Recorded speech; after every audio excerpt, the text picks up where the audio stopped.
In this lecture, we discuss Gauss's law. We need to introduce a concept called electric flux. If an area A is perpendicular to the electric field, electric flux we noted as phi E would be defined as electric field E times area A. Because electric field, the unit is Newton per Coulomb, unit for area is meter square. So the unit for electric flux phi E is Newton meter square per Coulomb. Using electric field length, we can also visualize electric flux phi E is proportional to the number of electric field lengths penetrating the surface.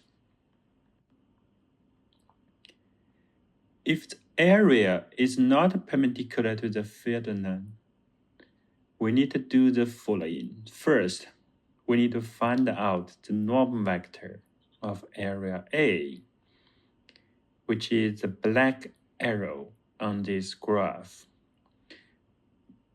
The vector which is perpendicular to surface A. Then we need to find out what's the angle between this norm vector of surface A related to electric field E. So in this graph, we use angle theta as the angle between norm vector and E.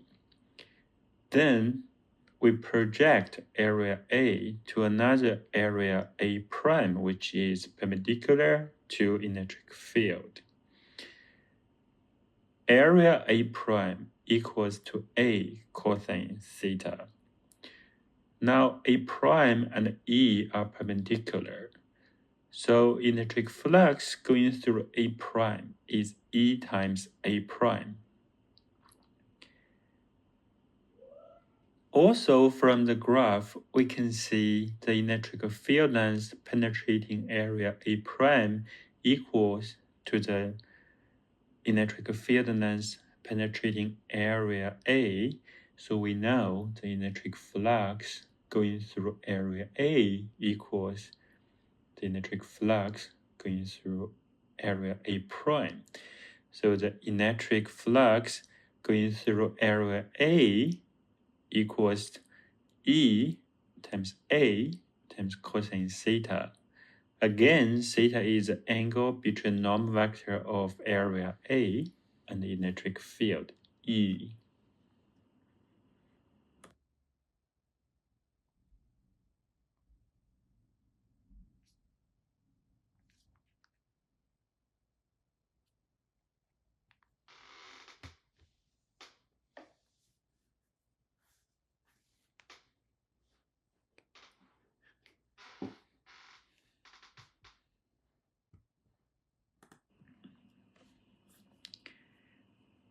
In this example, the orange arrow is the norm vector of surface A.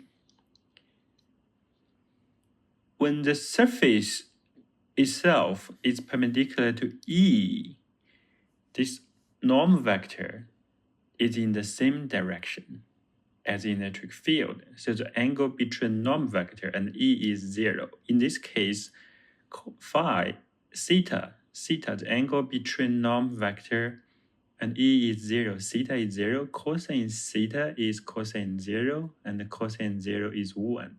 So in this case, we have maximal electric flux, which means in this case, we have maximum number of electric field lengths penetrating the surface. If the angle changes, the electric flux is going to change.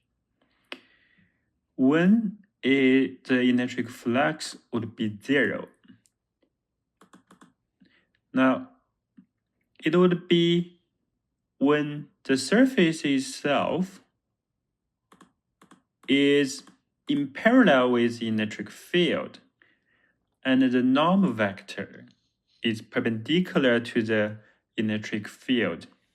This time, the angle between electric field and norm vector is 90 degree. Cosine theta equals cosine 90 degree, and cosine 90 degree give us 0. We have minimal electric flux in this orientation. We have maximal electric flux in this orientation.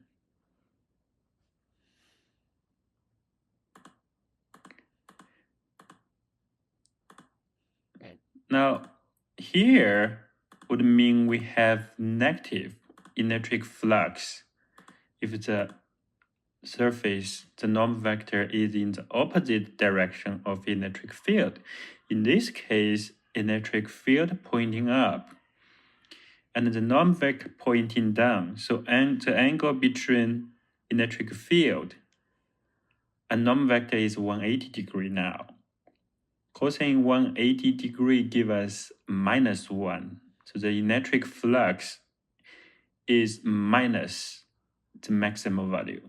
So it's the minimal.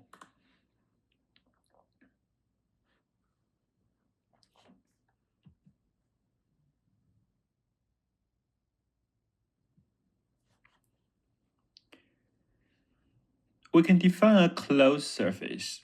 A closed surface will divide the space into inside and outside. So nothing can move from inside to outside or from outside to inside without crossing the surface.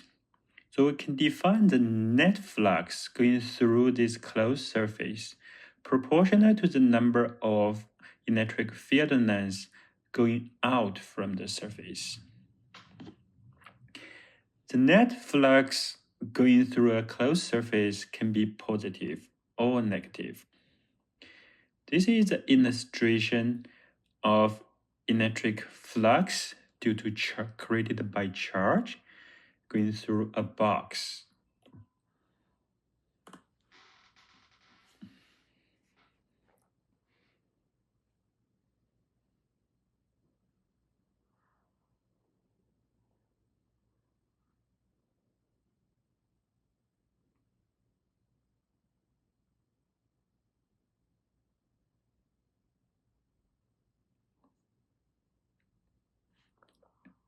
Apparently in this simulation, they use blue color particle as positive charge and the red color particle as negative charge. Pay attention to this.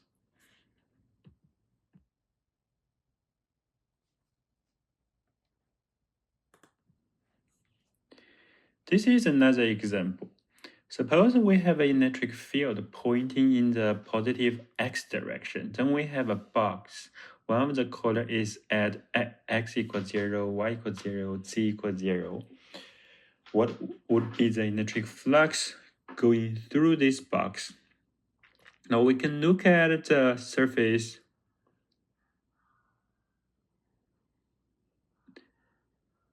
3, 4, 5, 6. So if you find out the angle between the norm vector of surface 3, 4, 5, 6, and E, you will find all the norm vector of surface 3, 4, 5, 6 have a 90 degree respect to electric field E. Surface 2, the norm vector and E are in the same direction. So the angle between dA2 and E is 0. The angle between norm vector of surface 1 and E is 180. So this is why the electric flux going through surface 1 is minus E times area of surface 1, which is L squared. The electric flux going through surface 2 is positive E times area, which is E times L squared. The electric flux going through all other surfaces are 0. So the total electric flux going through this box in this case, it's 0. Gauss found out a very genius way to describe the relation between electric flux of a closed surface and the charge inside the surface. Gauss found out the total electric flux going through any closed surface is equal to the net charge inside the surface divided by a constant. This constant epsilon 0 is called vacuum permittivity, and it equals to 8.85 times 10 to the negative 12 Coulomb square per Newton meter square. This Gaussian surface does not have to be a physical object. It can be an imaginary surface. This Gauss law is a very important equation for us to calculate electric field for symmetric charge distribution.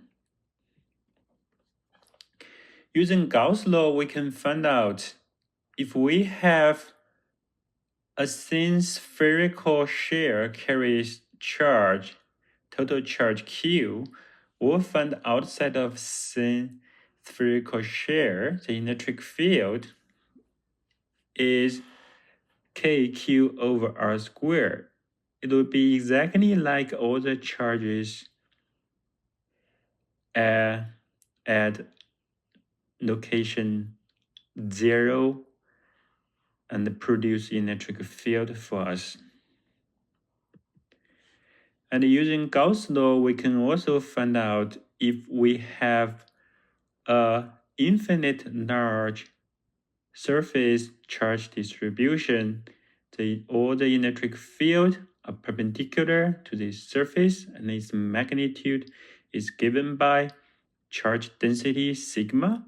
Sigma equals to charge per area. That's why we call it area charge density. Sigma is area charge density. The electric field produced by infinite large surface charge distribution is given by sigma divided by 2 epsilon 0. This epsilon 0 is the same constant that we have in Gauss law, vacuum permittivity.